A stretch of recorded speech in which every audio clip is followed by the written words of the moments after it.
Oi, gente!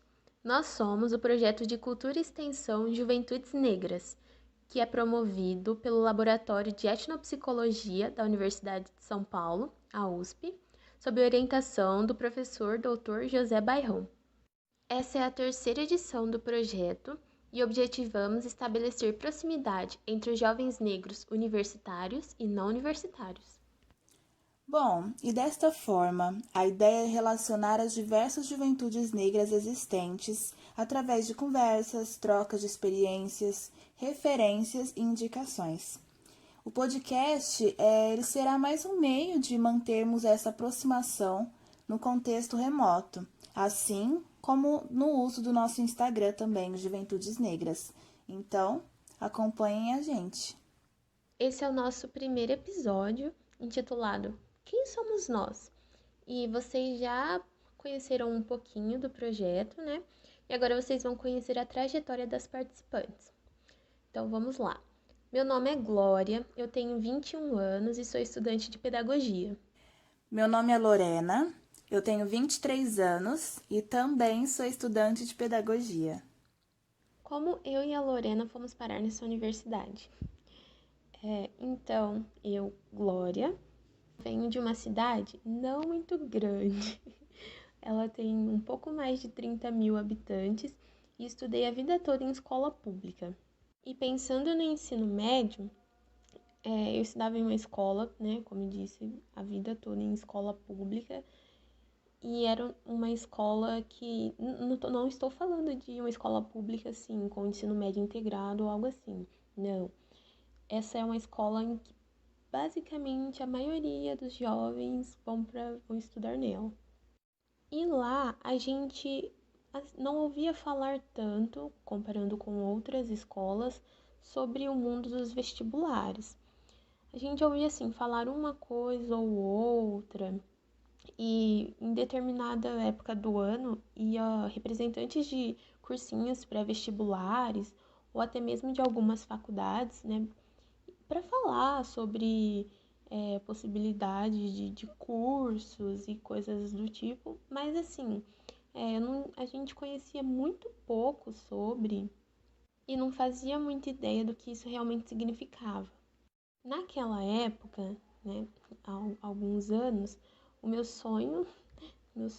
o meu curso dos sonhos era design de moda.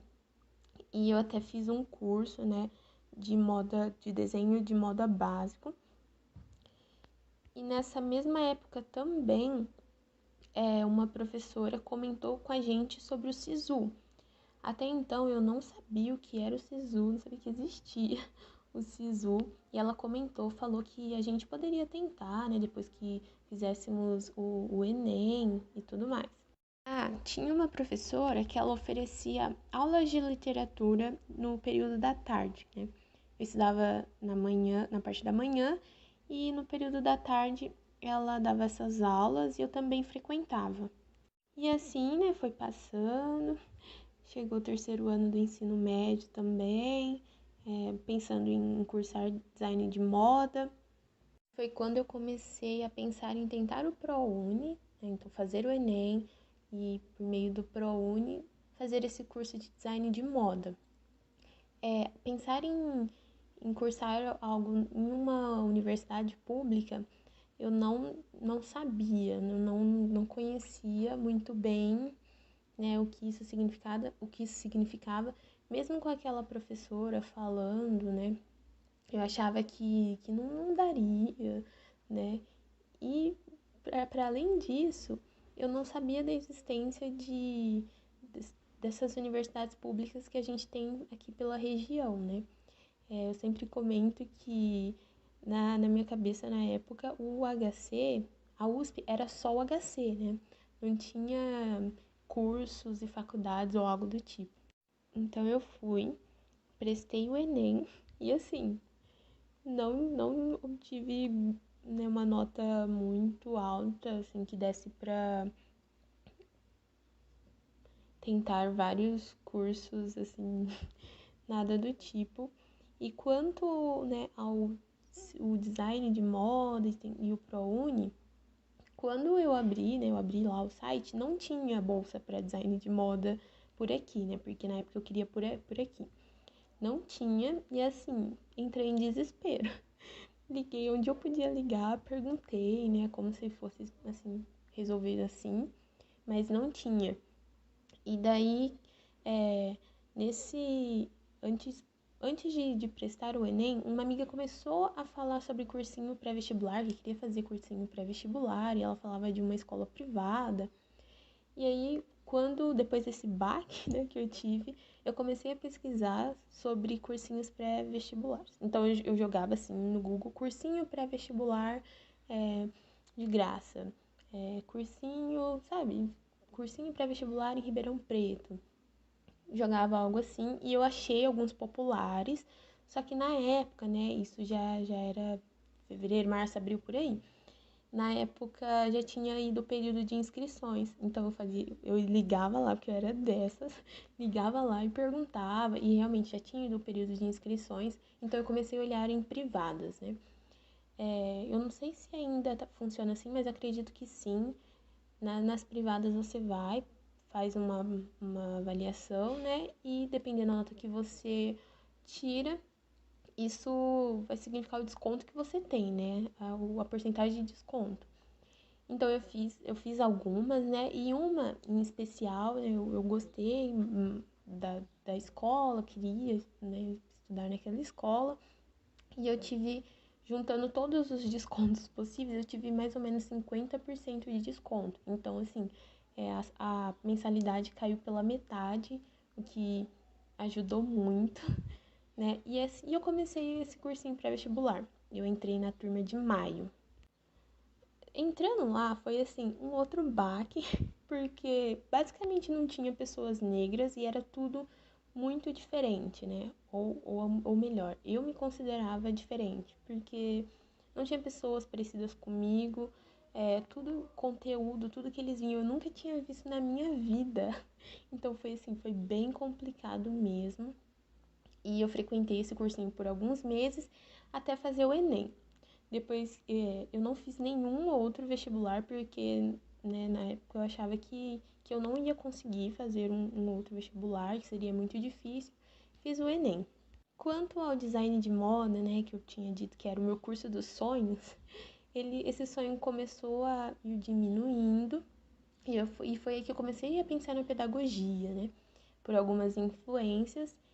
E aí, na época do Enem, eu utilizei o SISU e tentei letras e pedagogia. Eu passei em letras, mas eu gostaria de cursar pedagogia, né? Eu fiz a matrícula no curso de letras e na pedagogia, na USP, eu fui para a lista de espera, né? Então foi assim um momento de muita tensão, confesso, mas pela misericórdia de Deus deu tudo certo e foi aí que eu passei, né? Quando eu vi meu nome, eu não sabia se eu gritava, se eu chorava, se eu pulava, se eu dava risada, sabe? E assim, basicamente, até chegar na universidade foi isso, né?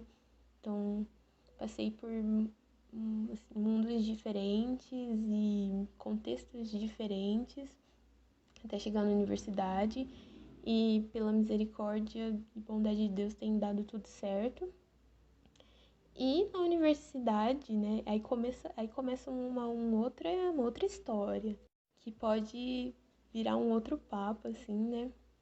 Mas estar na universidade e estar nesse projeto tem sido algo incrível, né? Até chegar na universidade, eu ainda não parava para pensar sobre o que significava ser uma mulher negra no Brasil, né? Então foi aí que eu comecei a pensar sobre todas essas questões e continuo pensando. E assim, para uma pessoa que nem sabia que a USP era uma universidade, né? Hoje eu penso em dar continuidade, né? Em pensar em um mestrado ou algo assim. Uma coisa que eu gosto de falar sempre, e vou falar sempre também, é que eu sou a primeira na minha família a ingressar numa universidade pública. E brinco que quero ser egressa também. E isso é algo incrível para mim, para minha família. E que sempre me apoiou e incentivou e fez o que fosse necessário, assim. Enfim, acho que é isso. Ah, outra coisa muito importante. Quando eu entrei, não tinha cotas raciais na USP, né? Nós tínhamos as cotas para pessoas de escola pública. Então, eu entrei, né, para vagas de pessoas de escola pública. Enfim, resumindo, é isso. E agora é com a Lorena.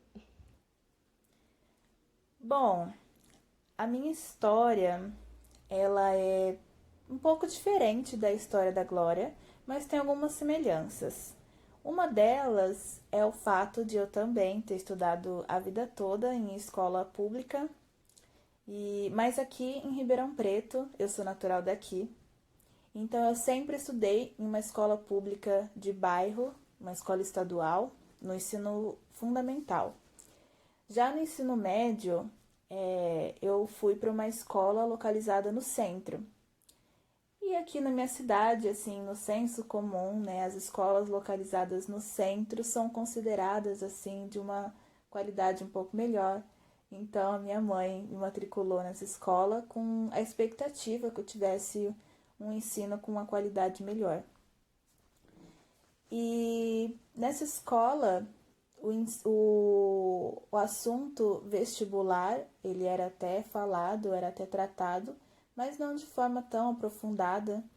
Eu tinha o conhecimento do Enem, mas o SISU era uma coisa que eu não imaginava que eu poderia me inscrever, porque eu já tinha na minha cabeça que não teria como eu ir para outra cidade para fazer uma faculdade, porque meus pais não iam conseguir me ajudar financeiramente, né? Eu não ia conseguir me manter, então eu achava que o SISU era uma coisa que não adiantava me inscrever.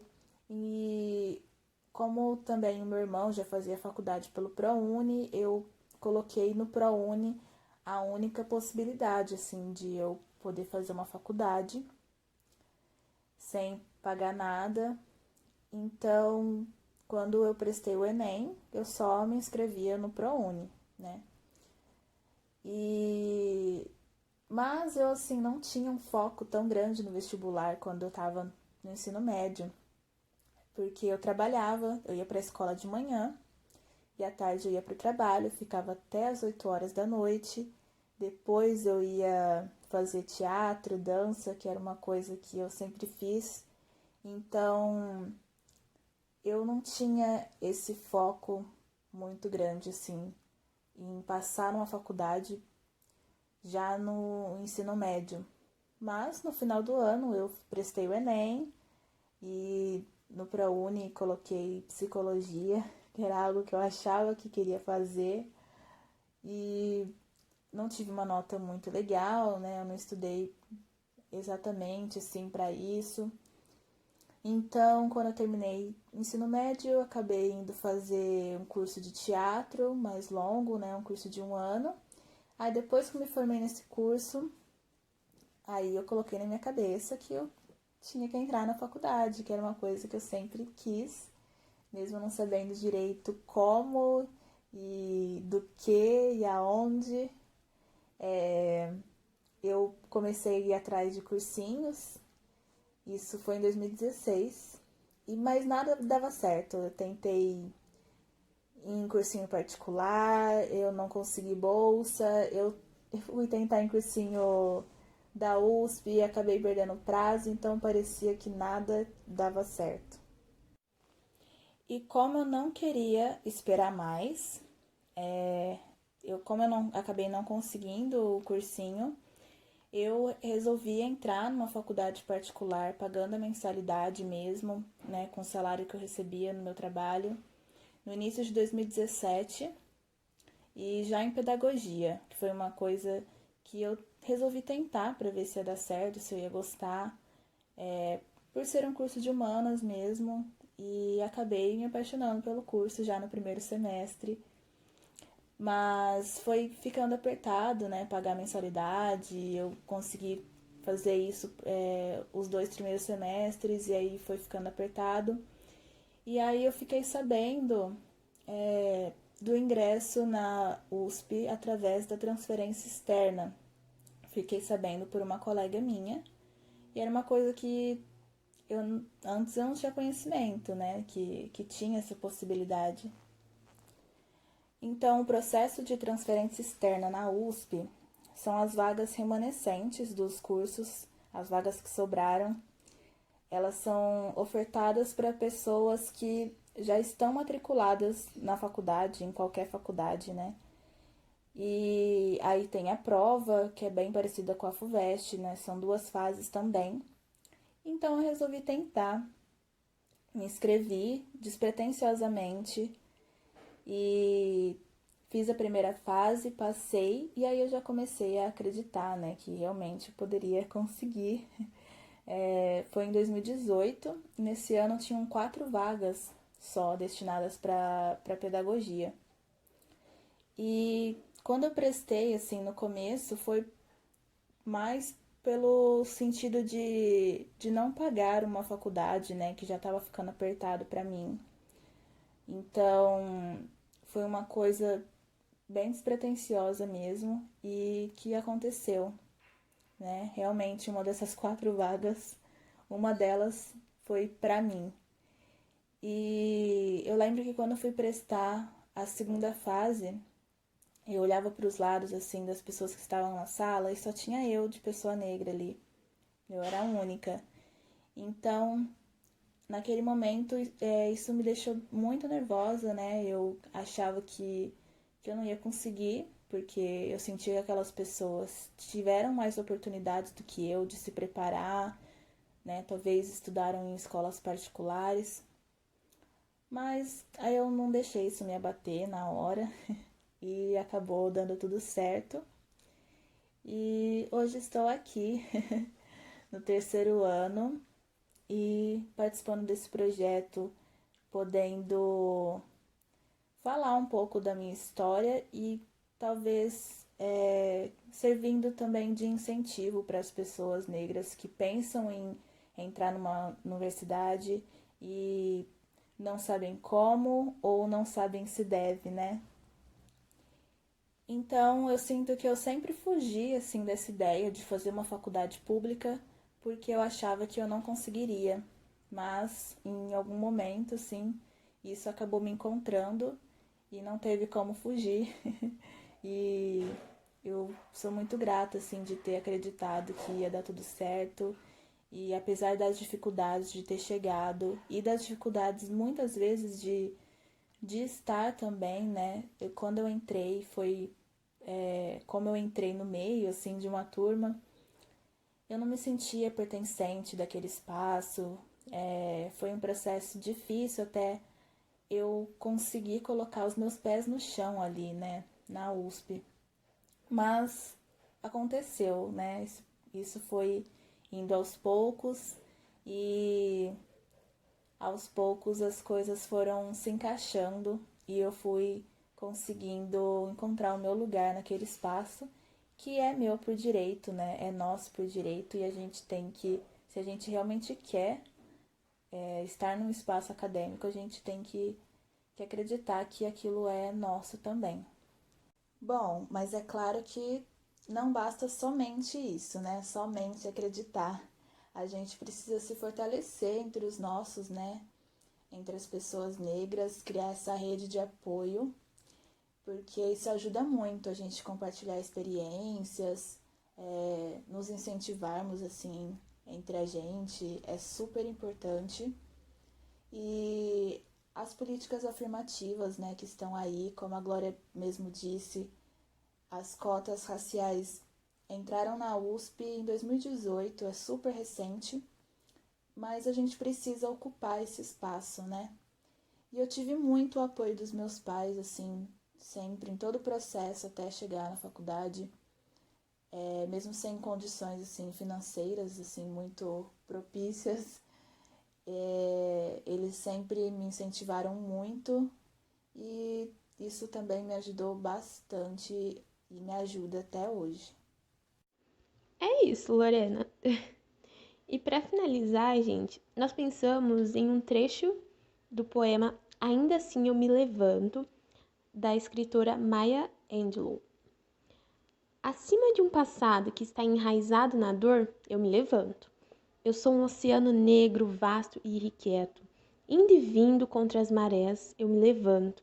Deixando para trás noites de terror e medo, eu me levanto. Em uma madrugada que é maravilhosamente clara, eu me levanto.